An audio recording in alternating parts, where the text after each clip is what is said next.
Se acercaba el tiempo en que Jesús había de ser recibido arriba, así que resolvió con firmeza dirigirse a Jerusalén. Envió mensajeros delante de él y ellos se fueron y entraron en una aldea samaritana para prepararle todo. Pero los de allí no lo recibieron porque se dieron cuenta de que su intención era ir a Jerusalén. Jesús viaja de Galilea a Jerusalén y tiene que pasar por Samaria. Para entender más o menos lo que pasa en este pasaje, les explico que es similar a lo que está pasando hoy en día en Israel, en donde viven los palestinos y los israelitas. Realmente casi no se tratan entre sí, hay odio entre ellos. De hecho, hoy en día cuando uno visita Israel, no puede ir uno a lugares palestinos, solo puede viajar en las carreteras muy resguardadas por el ejército israelí. En esas carreteras no se les permite ni siquiera a las ambulancias palestinas andar por allí. En el tiempo de Jesús, él sabía de esta enemistad y aún así circulaba por territorio samaritano.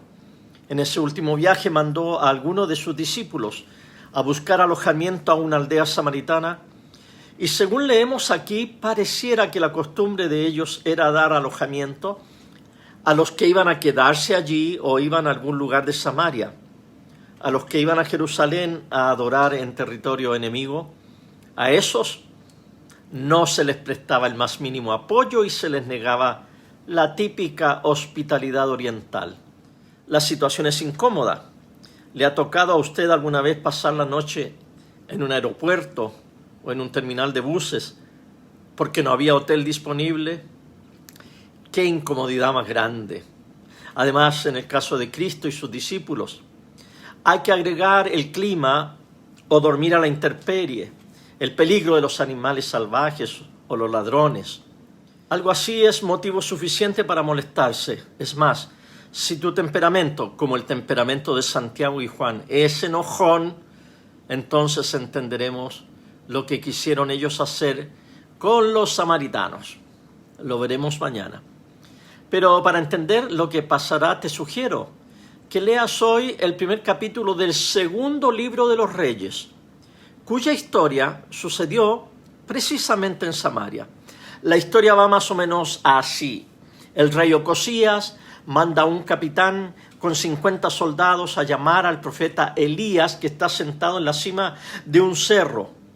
Cuando el capitán le dice a Elías que tiene que ir con el rey, Elías manda fuego del cielo y quemó al capitán y a los 50 soldados. El rey mandó a otro capitán y a otros 50 soldados exigiéndole a Elías venir a él. El profeta hace lo mismo y hace descender fuego del cielo que quemó a los soldados.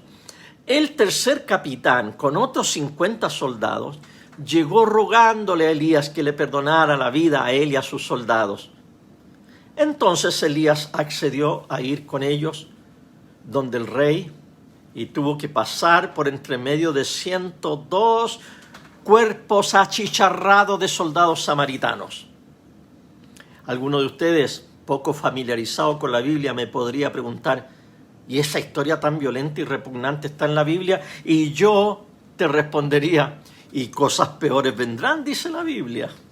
No es broma.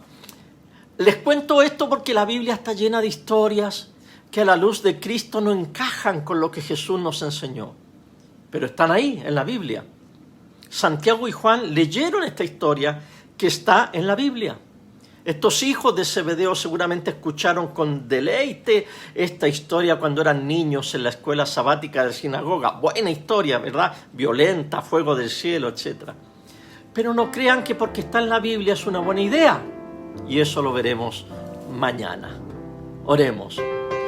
Dios Todopoderoso, tú has edificado tu iglesia sobre el fundamento de los apóstoles y profetas, siendo Jesucristo mismo la piedra angular. Concédenos que estemos unidos en espíritu por su enseñanza, de tal modo que lleguemos a ser un templo santo aceptable a ti, por Jesucristo nuestro Señor, que vive y reina contigo y el Espíritu Santo, un solo Dios, por los siglos de los siglos. Amén.